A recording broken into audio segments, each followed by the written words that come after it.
Um.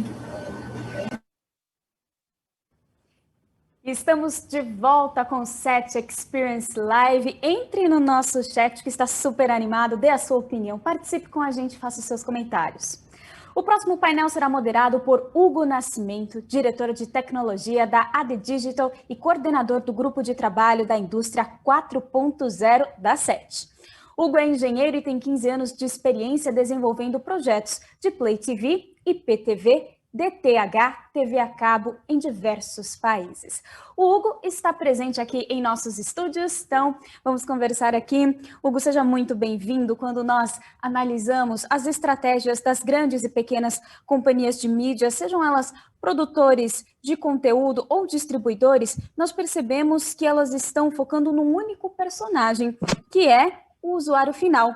Né? É o consumidor de mídia, seja entretenimento, informação ou mesmo educação. Então, eu queria te perguntar, por que é tão importante conhecer quem está ali na ponta da linha? Pois é, Lívia, é uma ótima pergunta. É fundamental nos dias de hoje se conhecer o usuário final, né? No painel de ontem, por exemplo, um dos painéis foi uma das frases colocadas de forma muito feliz, foi que se o conteúdo é o rei, o anel do rei é a plataforma, né? É o que entrega, faz o delivery.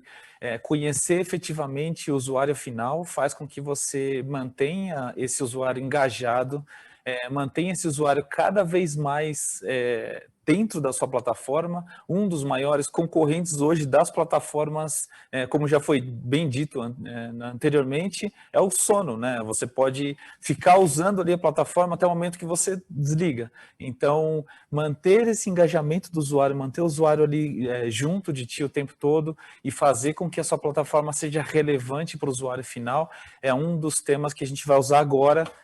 E trouxemos aqui para um bate-papo alguns especialistas de mercado que vão nos ajudar nesse bate-papo. Então, vamos lá, pessoal. Eu vou apresentar rapidamente os nossos participantes. A gente vai fazer um bate-papo de boteco aqui. Não temos nada pré-combinado, tá? A gente só conversou rapidamente ontem sobre como nós iríamos fazer a dinâmica. Então, tudo que vocês verem daqui por diante vai ser o improviso, a informalidade. E eu acho que aí está o tempero do nosso último painel. Eu vou trazer algumas informações dos painéis anteriores, que eu acho que foram super interessantes e vão ajudar a gente na continuidade do nosso bate-papo, tá? O nosso bate-papo vai contar hoje com o Alexandre Vinetsky, ele é o CEO da UP, ele é o fundador e CEO da UP, né? Que é uma unidade de pesquisa e desenvolvimento através do uso de inteligência artificial, né, do grupo Stefanini.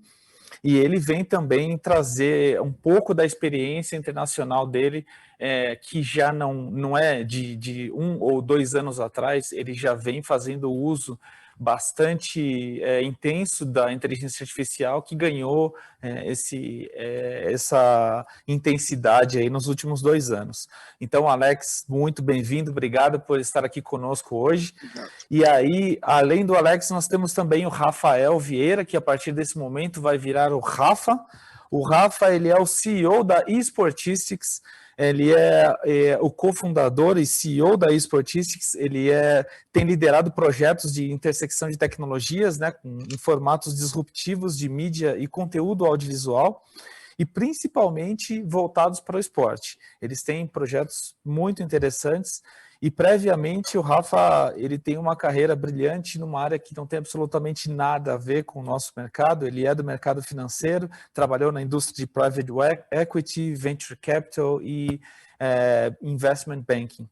E aí, por último, eu trago o Rodrigo Santos, que a partir de agora ele vai virar o Roda na nossa discussão.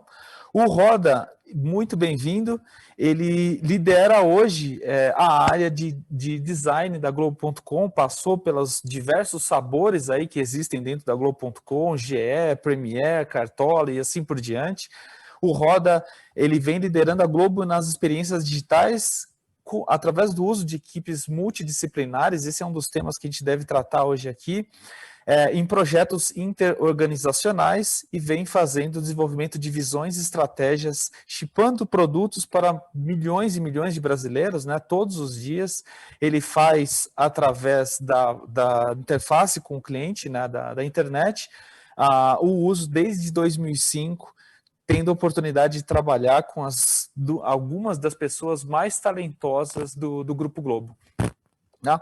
Então, antes de começar esse nosso bate-papo todo, eu quero fazer uma introdução rápida daquilo que a gente vai conversar hoje aqui.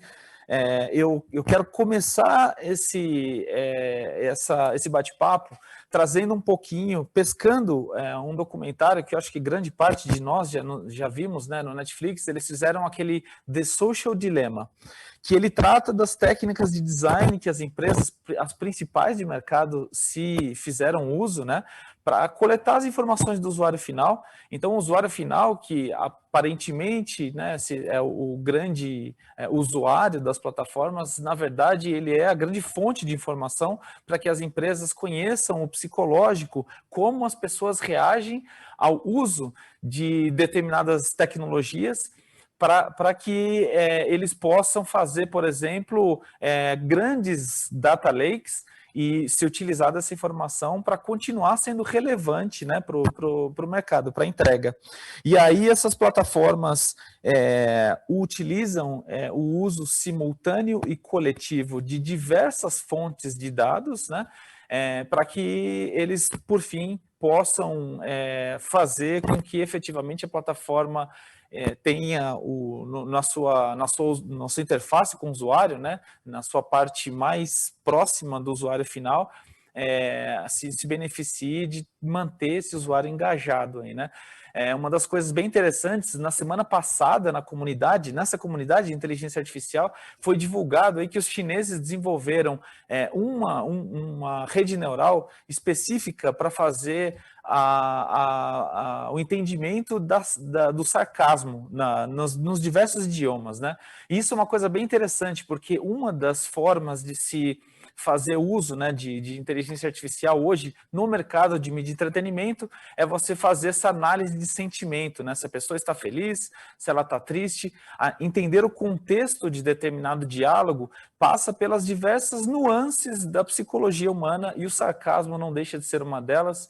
E fazer isso, né, de forma automática e fazer isso de forma super eficiente, sem uso de um humano, né, é bem importante.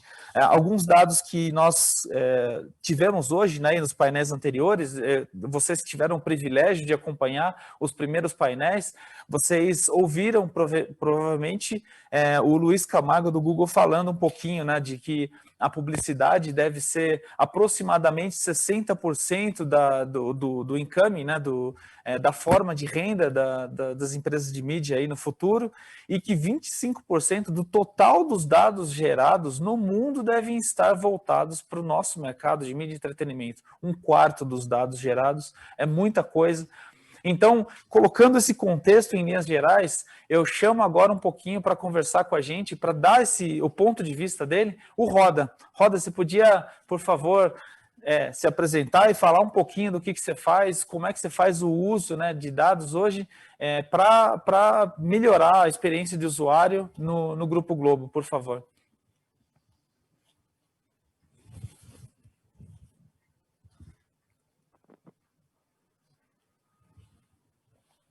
Roda, acho que você está no mudo. Tá mudo, Roda. Não estamos te ouvindo. Perdão, aí, desculpa. Eu estava dando uma boa tarde a todos. Estava falando que eu estava super curioso para ouvir até a resposta dos meus colegas. Super bacana. Então, eu dando um pouco de perspectiva, né? Eu sou designer hoje trabalho liderando a nossa equipe de design, né, dentro lá da Globo. E como você bem falou, né, para uma equipe de design, de UX, né, eu tendo o nome até User Experience no nome, isso para a gente é fonte de muito conhecimento, né? Eu acho muito legal que o documentário que você se referiu, na verdade, ele coloca até uma outra perspectiva, né? Ele faz até uma outra crítica a respeito do objetivo final dessa coleta desenfreada, né? Dessa economia da atenção. Eu vou usar a perspectiva aqui do quanto eu acho que numa era onde você quer se basear no conhecimento do seu usuário para você entregar uma oferta mais rica, mais personalizada para cada pessoa, né, individualmente, eu acho que isso é um potencial que o digital e a internet trazem, né, principalmente falando aqui, a gente falando de mídia, né, eu acho que é incrível, né? Por exemplo, a gente teve algumas iniciativas ao longo dos últimos anos, a gente teve a oportunidade de fazer praticamente um assistente virtual para cada um desses produtos, para o G1, para o G-Show, enfim, para a TV Globo.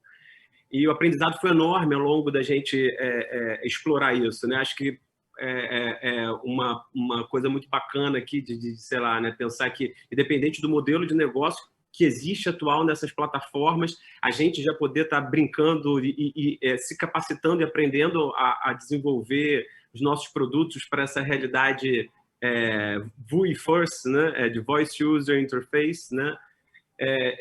Eu acho que mostra um pouco a maturidade do design que a gente tem lá da empresa. Eu tenho muito orgulho da equipe que a gente trabalha. Obviamente, a gente também tem outros parceiros para ajudar a gente a trabalhar nesse tipo de projetos também.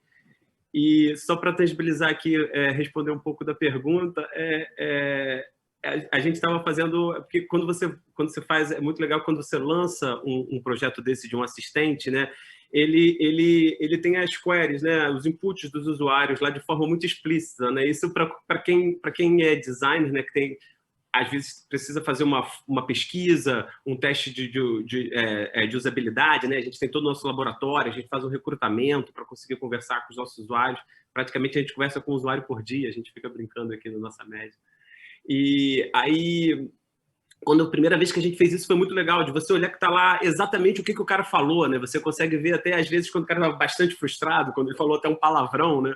Eu estou fazendo essa brincadeira, mas não só para citar o quão rico pode ser a fonte de conhecimento que essas plataformas provêm, né? O enorme volume de dados, né? Acho que não é à toa que, falando de interface de voz, esse é um tema que é muito caro. Eu usei o exemplo aqui dos assistentes, só para citar um dos projetos que a gente faz. Eu estou, inclusive, semana que vem, defendendo a minha dissertação de mestrado sobre esse tema, na PUC, Rio, dentro do Laboratório de Arte Eletrônica com a Regiane Spitz. E a gente tem muita curiosidade de olhar para isso, não com esse vislumbre que às vezes a gente gosta de olhar para a tecnologia, né? Então, achei legal você trazer esse outro ponto, porque tem muitas perspectivas para a gente olhar o uso disso. Nessa questão de privacidade é um tema super legal da gente, por exemplo, abordar, né? E ainda bem que tem a LGPD toda em processo de vigência e todas as empresas precisando ficar em compliance disso. Acho que é bom para todo mundo, né? Para o mercado, inclusive, né? Sem dúvida, Roda. Essa questão da privacidade, né, ela é muito interessante porque houve um bate-papo na SET do ano passado, num dos painéis que eu participei, que uma empresa se propunha a fazer uma recomendação, né? A recomendação é algo também bastante importante hoje, né? Para você manter alguém engajado, você tem que estar continuamente entregando aquilo que o usuário quer. E aí ele dizia que o produto dele efetivamente deveria entregar uma recomendação como se fosse um amigo seu que estivesse no restaurante, tomando uma cerveja e falar, pô, você devia assistir determinado conteúdo porque é a sua cara, é aquilo que parece com você. Mas esse seu amigo, ele te conhece por muitos anos, ele tem muita informação de você, sabe quem você é. E para que uma plataforma faça uma recomendação tal qual um amigo seu faria, ela tem que ter quase tanta informação quanto o seu amigo tem de você. E aí a privacidade começa a bater de frente um pouco com aquilo que você quer realmente ter de resultado, né? E outro tema bem interessante, bem importante, é o que você comentou, essa interação com a tecnologia de forma natural, através de uma interface de voz, né? Ela tem evoluído muito através dos anos, eu adoro usar, né, a Siri, a Alexa e tudo mais, mas ele ainda é comando-resposta, né? Ele ainda não é algo super natural, onde você fala como você falaria com qualquer pessoa e ele responde, você tem uma conversa contínua, normalmente é um comando e uma resposta, né? E para enriquecer e ajudar a gente a entender um pouco mais também esse mercado de voice user interface, eu queria pedir para o Alex comentar um pouquinho da experiência dele e a opinião dele também de como é que tem sido esse mercado ultimamente. Eu vou chegar... Bom, primeiro, boa tarde, assim, super obrigado pelo convite. A gente ontem começou a fazer um ensaio e a gente não queria largar a conversa, então a gente sabe que a conversa vai ser ótima. E eu vou parar exatamente de onde você colocou esse questionamento, de por que essas plataformas não são tão naturais, e depois eu quero chegar nessa dicotomia em coletar dado para te conhecer contra coletar dado para te fidelizar e depois coletar dado para te influenciar. Mas vamos começar com a voz. Por que não é tão natural?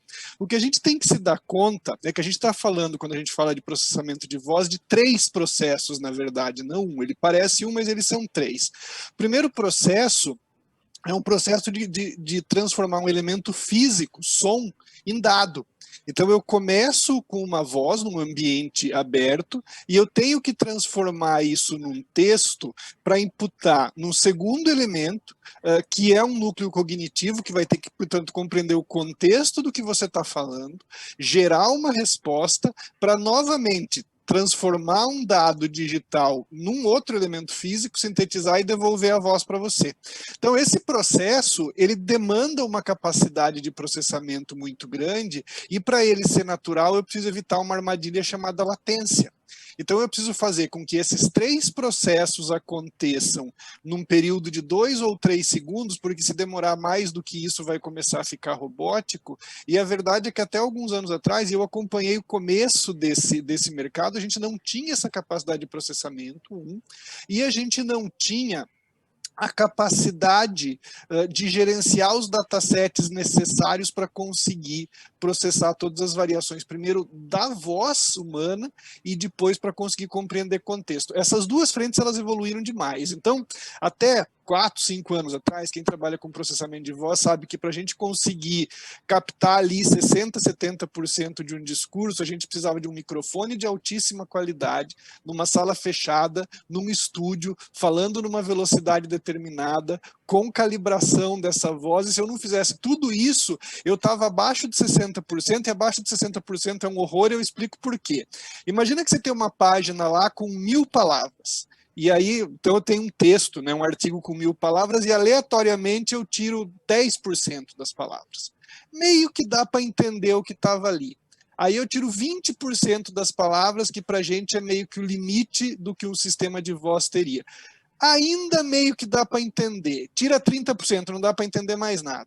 Eu não sei se o cara está falando de futebol, se o cara está falando de jantar. Então, assim, a gente sabia que para chegar num nível de eficiência suficiente em processamento de voz, eu precisava de transcrever 70% para que o sistema de processamento cognitivo conseguisse meio que compreender sua intenção e te devolver alguma coisa que fizesse sentido.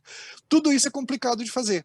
E isso tem que ser feito, como eu disse, em 3 segundos. Ao longo dos últimos 3, 4 anos, o avanço foi quase que sobrenatural dessa primeira parte, que é o processamento físico, particularmente em razão de Google e Microsoft, que conseguiram coletar em tempo real, milhões e milhões e milhões e milhões e milhões de interação, em processadores em nuvem cada vez mais eficientes. Então este primeiro processo ficou rico, e ao mesmo tempo os núcleos cognitivos evoluíram demais, e eu recomendo todo mundo a ler sobre um treco chamado GPT-3, que é um novo modelo cognitivo da AI.org, né, uma fundação, perdão pelo fundação, né, criada pelo Elon Musk, mas que faz coisas impressionantes do ponto de vista de entender contexto, e não só entender, ela consegue entender e ela consegue escrever como um humano. Então essas são as razões da gente ter evoluído tanto com voz, e daqui a pouco eu acho que vou deixar o Rafa falar, a gente fala um pouco do objetivo disso,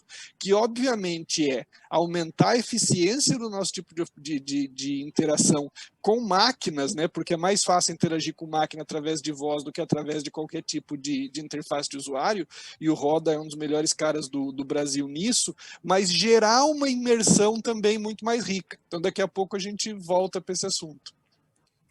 Fechado. Obrigado, Alex. O Rafa, ele, pela experiência e pelo mercado que ele está inserido, né, E eu acho que é hoje um dos grandes mercados aí, né, que fazem com que principalmente o mundo de entretenimento, né, siga forte e crescendo como que é o mercado esportivo, o mercado do ao vivo, de saber a hora que está acontecendo e tal. Mas uma das coisas que vem enriquecendo, né, e um dos dados também que o Google nos trouxe hoje foi que a colaboração, né, a informação em contrapartida e simultaneamente com o acesso ao conteúdo é algo muito importante.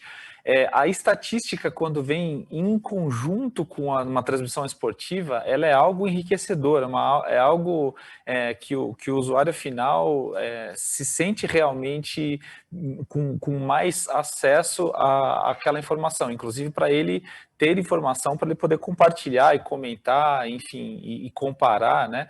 Então, Rafa, pensando nesse contexto, né, não só no de hoje, mas no de amanhã, como é que você enxerga esse uso, né, de conteúdo em conjunto com estatísticas, conteúdo esportivo principalmente, e qual que é o limite? Para onde a gente vai? Boa, obrigado pelo convite primeiro, Hugo.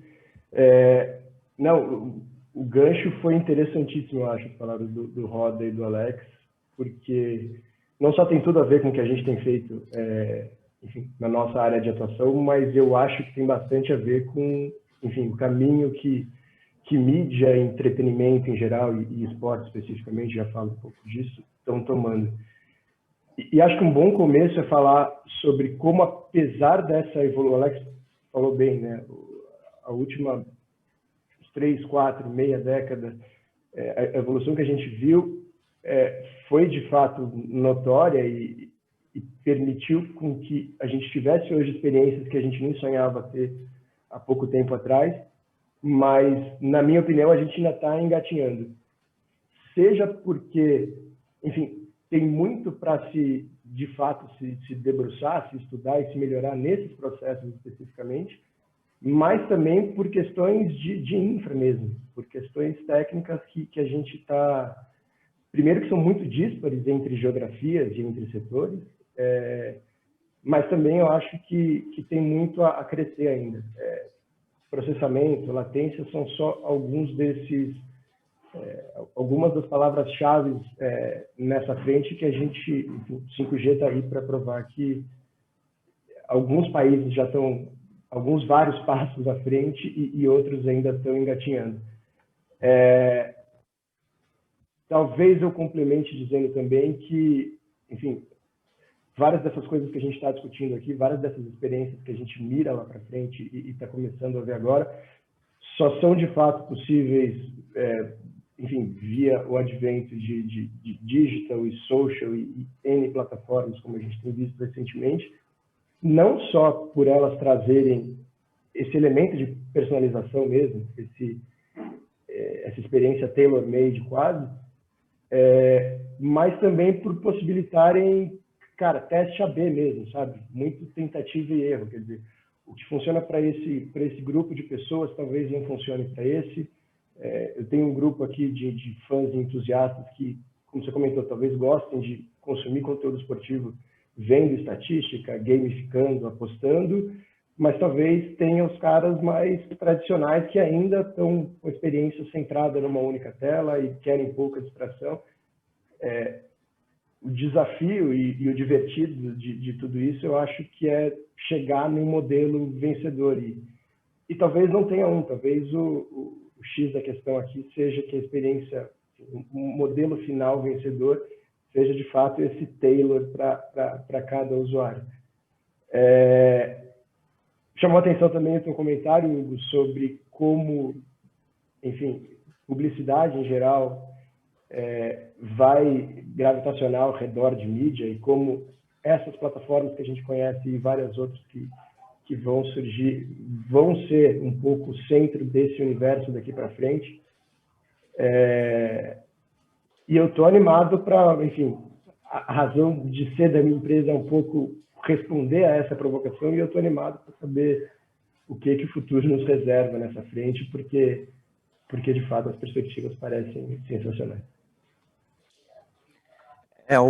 Uma das formas de se engajar aí, né, algo que já foi comentado por diversas vezes hoje e ontem, foi esse engajamento, esse uso do conteúdo da mídia, não só de forma programática, né, fazer nessa inserção dinâmica aí, baseado nas vontades do usuário, mas esse uso colaborativo do conteúdo. Eu tive algumas experiências ruins, eu acho que, eu concordo e também entendo que de uma forma ou de outra, o futuro, né, você colaborar e poder decidir e interagir com o conteúdo, mas eu não sei se ainda a gente está lá, né? Eu queria voltar agora um pouco mais para o Roda aí, né? E não só em relação a essa interação, essa colaboração e como que isso tem sido feito para manter os usuários, né, cada vez mais buscando conteúdo e tudo mais, mas eu queria também, e aí não só para o Roda, para os três, o uso de bots, por exemplo, automáticos, né, que é algo que se vem puxando muito, vem se tratando muito esse tema, realmente algo que funciona quando se pensa na interface final do usuário, é algo que realmente atrai a atenção do usuário, ou é algo que simplesmente cada vez mais se tem dentro das plataformas, basicamente porque todo o resto do mercado também tem?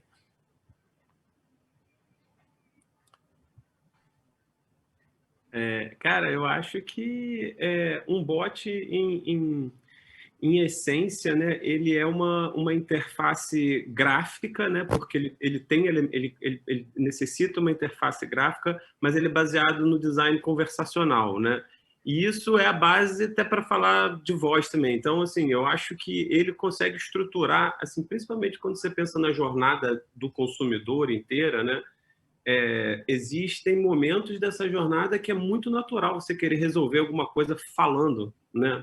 Então eu consigo ver e de novo, eu estava falando aqui um pouco de modalidade, né, de input, né, de gráfico ou de voz, mas assim, eu gosto sempre de lembrar que essas novas modalidades, elas não anulam, né, o natural user interface, né, que foi o toque, ele não matou a interface gráfica, né, nem a linha de código, né, do comando, né, essas coisas elas são multimodais, né, e eu acho que isso é o grande potencial de quando você pensa uma estratégia dessa natureza. E os bots, eu acho, por exemplo, recentemente precisei tratar uma coisa de um aluguel de carro, eu queria estender, eu não pensei duas vezes, eu fui no WhatsApp, falei com um bot e estendi aquilo em segundos. Está lá o histórico de toda a nossa conversa, se eu quiser voltar a falar, tem aquele histórico infinito. Eu acho que isso para as marcas não é uma solução one size fits all, mas ela funciona muito como uma triagem, uma maneira de você, a estratégia de você funneling channels, né? Você vai, de repente, em algum momento, você vai ter que escalar isso para uma pessoa resolver, mas, pô, se você já resolveu ali alguns porcentos, de repente, na sua cadeia, você já ganhou uma eficiência muito grande, né? E a estrutura que tem por trás para você ter um bot, né? Sei lá, o modelo das entidades, e toda a arquitetura de você ter uma interface conversacional, ela pode ser aproveitada em outros produtos, né? Em outras plataformas, inclusive. Eu vou falar um pouco menos aqui, porque eu quero escutar os amigos aí também. Depois eu complemento. E assim, esse é um assunto que eu gosto bastante, quer dizer, a minha empresa é especializada em bot, né, de texto e voz, a gente já fez mais de 200 implementações disso no mundo, mas eu vou resumir para não ser nada técnico, utilização de bot, em uma coisa que todo mundo sabe, que é a eficiência. Então o bot funciona 24 horas por dia, ele consegue lidar com filas muito melhor, ele escala automaticamente, ele funciona muito bem para processos estruturados, menos bem para processos mais complexos, mas eu vou colocar um desafio que é muito mais interessante e que eu acho que faz mais sentido nesse grupo aqui, de falar de bot como imersão. Eu falei que eu ia retomar a imersão. Então, hoje a gente ainda fala de bot como uma entidade capaz de te atender quando você tem uma necessidade de customer services. Mas existe um potencial enorme de bot em entretenimento quando ele começa a interagir com você numa porção de possibilidades possibilidades esportivas, no caso do Rafa, em videogame, que é uma área de onde eu vim, resolvendo questões pessoais e ajudando você no seu dia a dia, como os assistentes de voz. Então, ele é uma mistura de melhoria de eficiência, de um potencial a mais de design de interface com o Roda, porque eu sei que o Roda não pensa só numa tela, ele pensa em várias, ele pensa em toque, ele pensa em voz, ele pensa em bot, ele pensa em como é que todas essas possibilidades interagem. Isso vai te dando uma riqueza maior para se aproximar desse usuário, mas ele também significa imersão. E quando você coloca, por exemplo, o bot unido aos óculos 3D, imagina que eu não só mergulhei no mundo 360, a gente estava falando disso ontem, que talvez seja mais real no mundo em que eu estou, mas ele me abre a possibilidade de falar com entidades virtuais que não são outras pessoas. Então, a gente está falando de colaboração, mas e se eu propuser que a colaboração não se dá necessariamente apenas com outros seres humanos, mas também com entidades que habitam nesses mundos virtuais e que são bots cada vez mais sofisticados e que interagem com você via voz e que, portanto, estão cada vez mais próximos e que, como a gente já colocou hoje, entendem o que você pensa, entendem o que você gosta. Esse é o mundo para o qual a gente está caminhando, em que a fronteira do real e do digital, né, e a gente ainda fala muito disso, ela vai desaparecendo. Então, ótimas colocações, gente. E quando eu escuto falar de bot, sei lá, a primeira palavra-chave que me vem à cabeça, ou uma das principais, pelo menos, é automação, né? E aí, linkando um pouco com inteligência artificial e talvez um pouco mais com a praia da minha empresa aqui, o desafio, e dado que a experiência ideal parece ser uma orientada ao que a pessoa quer ver, na hora que ela quer ver, do jeito que ela quer ver, na tela que ela quer ver, se pensar no jeito antigo de se trazer essa experiência, ou essa imersão, muito orientado numa pessoa, ou num time de pessoas fazendo isso, claramente não é escalável, né? Então, a automação vem muito para ajudar nesse processo. E, de novo, dado que claramente não temos um modelo vencedor ainda, uma das formas que a minha empresa se propôs a resolver esse problema foi, de fato, não percorrendo a última milha necessariamente. Então, a gente foca bastante na parte core da automação dos processos, então tentar entender ao máximo os analytics que estão acontecendo ali naquele conteúdo de vídeo, os dados, quem são as pessoas que aparecem, esse tipo de coisa, e como produtizar isso vem muito da colaboração de fato com o cliente final, com a empresa, com o parceiro que está levando isso para o C, do B2C, né? Um exemplo que a gente tem, uma solução que é bem popular lá, a gente se depara quase todo dia, é clipagem de melhores momentos de conteúdo esportivo, por exemplo. E a gente está começando a tatear isso no mundo dos videogames, depois eu até queria passar a bola para o Alex para ouvir a perspectiva dele nisso. Quer dizer, é um trabalho que historicamente é braçal por natureza, né? Um exército de gente assistindo aquilo e cortando, fazendo inferências pessoais e cortando momentos ali que ela entende que agradarão o usuário final. Enfim, se você ensinar uma máquina a aprender esses processos, a tentar chegar numa conclusão parecida, as possibilidades são quase infinitas em termos de entregar uma experiência quase que única para o usuário final. Que, de novo, tem preferências diferentes, tem horários diferentes, tem telas diferentes. Eu tenho certeza que esse tal modelo vencedor final que a gente tem tanto falado aqui, ele é, de fato, mais personalizado e imersivo.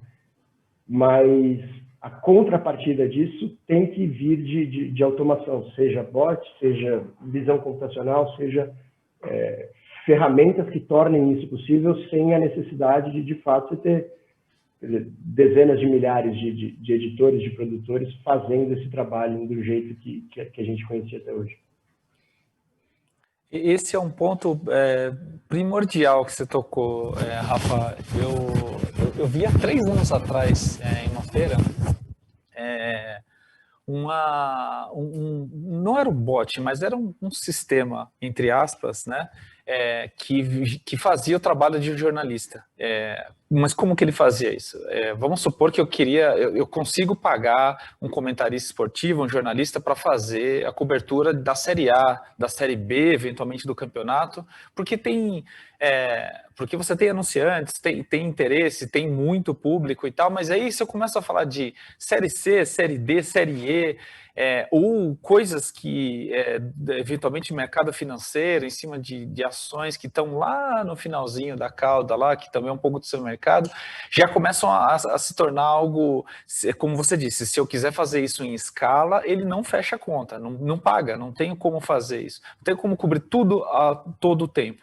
Mas se você está falando de dados estruturados, como é um campeonato de futebol, você tem a tabela, você tem quem ganhou, quem perdeu, quem fez gol, quem não fez, e se eu quiser saber a notícia do artilheiro da Série D e saber mais ou menos qual que é o desempenho do cara, talvez não tenha a emoção de um humano ainda, dizendo que o cara fez um golaço, que o cara, ou cruzando dados desse cara com eventualmente outro atleta, né, de igual porte e tal. Talvez ainda a gente não tenha chegado lá, mas já é algo possível. 3 anos atrás era possível, né? E aí eu trago essa dúvida para o Roda, né? Roda, como é que eventualmente você automatiza coisas que você não necessariamente tem, né, humano, gente para fazer? Como é que vocês entregam e fazem essa cobertura tão grande hoje que, por exemplo, o portal da Globo.com tem? Eu acho que a gente acaba sendo muito privilegiado por já ser uma produtora de conteúdo, vou falar a palavra bíblica, gigantesca, né, que eu quis dizer. Mas isso que o Rafa estava colocando, para mim, faz parte das nossas conversas diárias, né? Porque a expectativa do usuário ela é mais personalizada, né? Aquilo que a gente está falando. Pô, se eu vi o jogo ontem, no dia seguinte, estou fazendo um cenário hipotético aqui, né? No cenário de recap aqui, se eu já vi o jogo, de repente eu quero ver aquele recap em 1 minuto. Mas se eu não vi o jogo, eu estou willing, eu estou apto a, de repente, gastar 5 minutos revendo aquele jogo. Então, essa inteligência que eu acho que essa escala que o Rafa está colocando, né, ela ajuda muito, né? Em você não fazer o broadcast, né, que é o que a gente fala, né, o 1 para N, né? Eu de fato consegui levar, independente da tela, tá? Não estou falando só de celular, de aplicativo, não, estou falando da TV também 5.0 e enfim, 4.5 e qualquer número que a gente queira colocar da TV híbrida e até a gente chegar lá. Eu acho que essa expectativa de personalização, né, de chegar direto no consumidor, eu acho que isso é algo que é um ganho de escala enorme com esse tipo de inteligência, fazendo esse tipo de recorte de conteúdo, né, produzindo, né? E eu fico brincando que, assim, a gente já faz conteúdo só para voz, né? A gente sempre tem uma expertise de áudio gigantesca, a gente já faz rádio há anos, né? E aí, de repente, o rádio é uma visão quase que linear, né, do sinal, e a gente vê agora os podcasts, então a gente começa também a fazer vários programas de podcast, e é muito curioso, quando a Globo começa a falar disso também, a gente impacta a própria curva do que é podcast no Brasil, né? Assim, se você olhar, a gente empurra a curva dessa keyword no limite quando a gente passa a fazer isso, falar disso na nossa programação, né? Então, eu estava falando isso porque eu tenho esse bônus de ser uma produtora de conteúdo que está criando isso, e eu acho que a gente só ganha mais em escala pensando em como a gente utiliza. E só fazendo um gatilho com a última coisa que o Alex tinha falado, que eu achei legal de pensar nisso enquanto entretenimento, e não só quanto função, né, e usar isso na jornada do usuário, porque a gente também tem usado muito isso para entretenimento, né? E tem, assim, cara, desde... ontem, por exemplo, teve uma apresentação da galera de P&D dentro da Globo, aqui do Media Tech Lab, e eles apresentaram umas coisas de mídia sintética, de assistente virtual super realista, né? De pessoas usando uma inteligência absurda para conseguir fazer com que a fala, né, funcionasse de maneira adequada, isso tudo para exatamente escalar, para eu conseguir chegar, de repente, escrever uma fala pequena e conseguir, de repente, ter, sei lá, o seu âncora te apresentando aquele resumo para você, do jeito que você gosta, com a linguagem, com o formato para você.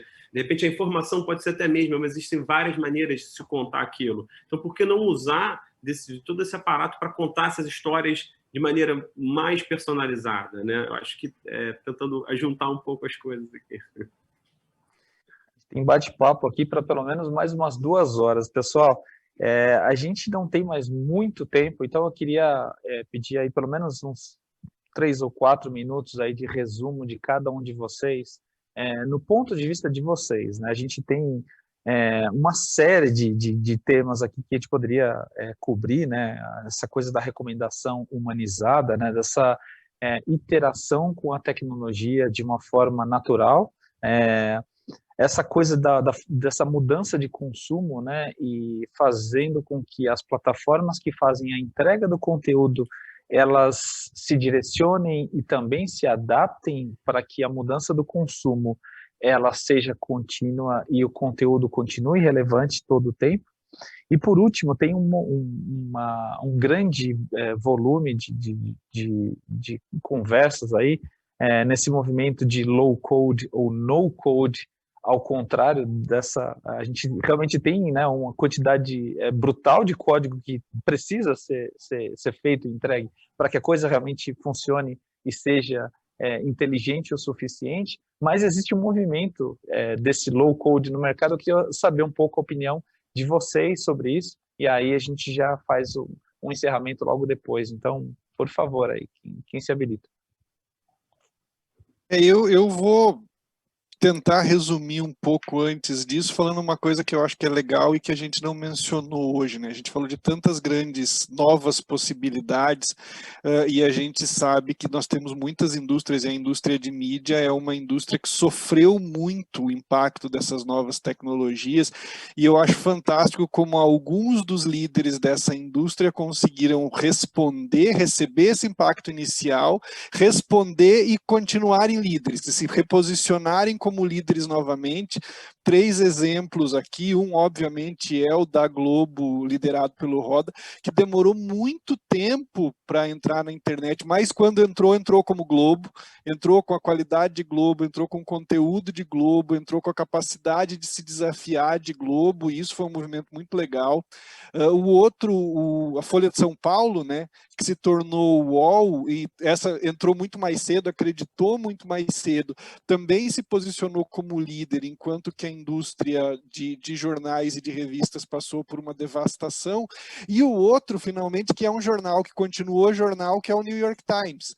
Então, que recebeu inicialmente um impacto muito grande, que foi um dos primeiros jornais do mundo a estabelecer uma paywall, dizendo: meu conteúdo vale porque é o conteúdo do New York Times, e eu vou conseguir construir em cima dele.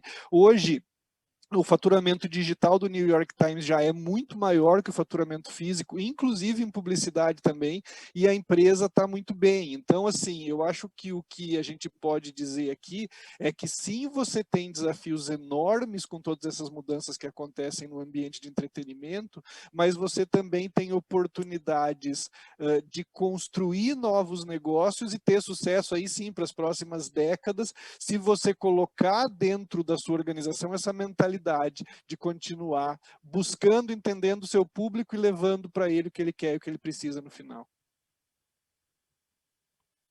Ótimo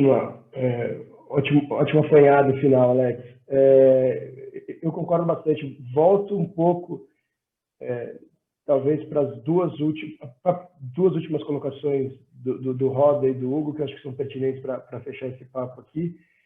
E como, apesar dos termos, dos buzzwords que a gente falou aqui, na essência, pouco muda no sentido de o espectador final espera a melhor experiência, o conteúdo mais rico, e talvez ele esteja um pouco mais mimado, um pouco mais mal acostumado do que gerações passadas, principalmente, muito por causa da tecnologia. Mas não nos enganemos, tudo passa por um conteúdo premium inicialmente, e aí eu acho que mais do que falar de, enfim, de um completo remodelamento, refatoração desse conteúdo, a gente está muito mais falando do entorno, né? Como empacotar isso do jeito que o usuário final quer ver e, enfim, e no limite dar o máximo de opções para ele consumir esse conteúdo no final do dia. A fala inicial, uma das falas iniciais do Hugo me chamou a atenção sobre a tecnologia sendo desenvolvida na China para detecção de sarcasmo, e acho que grande parte do desafio de várias das coisas que a gente falou aqui é, de fato, ter uma máquina que performa, se não todas, grande parte das atividades que historicamente são feitas e enfim, realizadas por humanos de um jeito mais autônomo, né? A gente já avançou bastante nos últimos anos. O campo de visão computacional, quando se fala em detecção de objetos estáticos, mundo 2D, e mais recentemente voz e dados, ele tem avançado bastante. Mas voltando para essa provocação e para esse comentário do Hugo sobre a detecção de sarcasmo, eu acho que o próximo grande passo é, de fato, a extração de contexto mesmo, de um jeito que dependa menos de ser humano, porque a partir do momento que a tecnologia permita que a gente consiga detectar contexto tanto no conteúdo sendo distribuído quanto nas preferências do consumidor, eu acho que aí está o santo graal da indústria, que aí é de fato pegar o melhor do conteúdo e entregar para um consumidor exatamente o que ele quer ver. Enfim, os cases que o Alex comentou agora recentemente, acho que um pouco provam isso, apesar das guinadas, das pivotadas, todas essas empresas têm se mantido fiéis aos seus propósitos originais e acho que esse core muda pouco, e tende a mudar pouco. O que muda bastante de novo, talvez o envelope, o jeito que se apresenta isso para o consumidor final. Maravilha, Rafa. Eu ia trazer o tema aqui de o porquê que cada um de vocês voltaram da Inglaterra, mas isso é assunto para um outro bate-papo. Eu queria só pedir para vocês, então, para a gente fazer um resumo, 1 minuto cada um, do que vem por aí. O que, na opinião de vocês, a gente pode esperar dessa evolução da relação do conteúdo com a plataforma e das plataformas com o usuário final? Eu vou pegar carona, então, nessa daí. Eu acho que o conteúdo, na verdade, ele é líquido, né? Ele continua sendo multiplataforma, né? Mas existe aí uma grande oportunidade aí, que é o nosso ear share, né? Nosso mercado aí do ouvido aí. Eu acho que tem muito conteúdo aí, porque você consegue multitask, né? Você consegue fazer outras coisas enquanto você tá escutando. Eu acho que tem... a própria fala, a naturalização, né, dessa linguagem, eu acho que isso também é algo muito... pode incluir uma parcela da população que talvez não é nem alfabetizada, principalmente a intermediária envelhecendo, também acho que tem uma coisa inclusiva de falar. Acho que pensar nessas estratégias VUI First, colocando a gente enquanto a primeira geração aí de designers a fazer esses produtos inteligentes, tem um desafio enorme, porque eles estão ficando cada vez mais inteligentes, né? Você vê que hoje o fone de ouvido, ele não é simplesmente mais para escutar, fazer uma ligação, né? Eu já posso acionar uma assistente, ele já pode traduzir uma conversa para outra língua, ele já tem um processamento muito avançado tecnológico dentro dele, e começa a entrar, inclusive, fazendo gancho que o Rafa tinha falado, até uma área da computação, que é a computação afetiva, né, onde você, de fato, está capturando os sentimentos das pessoas, né?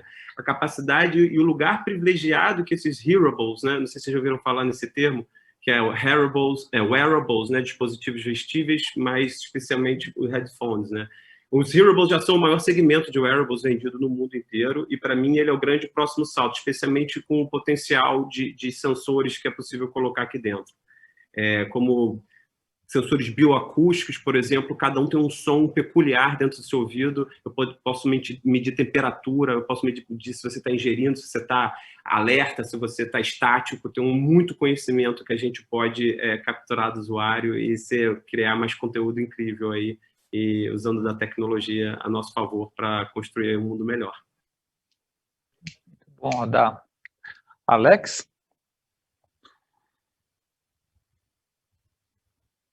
Você está em mudo, Alex. O futuro traz muito e evolução ainda muito mais rápida em capacidade de evolução de contexto, em capacidade de resposta para o usuário, mas o que me surpreende é como novamente, particularmente nesses tempos turbulentos que a gente tem vivido, o bom conteúdo continua sendo rei. Então, pegando aí carona no Rafa, que diz que muda o envelope, mas o bom conteúdo, a boa história, o bom jornalismo, o bom editor, eles continuam sendo excepcionalmente importantes. O bom diretor, o bom roteirista. Então, com todo este mundo de muito mais oferta, o que tem grande qualidade continua se destacando muito, e isso é uma boa notícia para as pessoas de talento. Exatamente. Rafa, 30 segundos. Cara, não, a gente falou bastante da experiência do consumidor e da produção de conteúdo de ponta, principalmente. Eu estou animado para ver como que vários dessas novas tecnologias vão se desdobrar para o meio e base da pirâmide, né? A gente tem visto muitas lives e influenciadores. Pensando um pouco no meu mundo, os esportes de nicho e de base de pirâmide, eu acho que a tecnologia vem muito para viabilizar e democratizar até essa experiência que hoje é riquíssima mas muito centrada no topo da pirâmide, né? O Brasileirão, Série A, NFL, Premier League. Eu estou animado para ver o que nos reserva para o resto da pirâmide. Para todos nós. Cavalheiros, foi uma honra e um prazer dividir aqui o painel com vocês. Muito obrigado novamente. Foi um bate-papo super interessante. Poderia passar horas aqui, mas infelizmente acabou o nosso tempo. Então, obrigado mais uma vez, obrigado a todos, e eu passo a palavra agora para a Lívia. Muito obrigada, Hugo, também obrigada a todos os nossos convidados.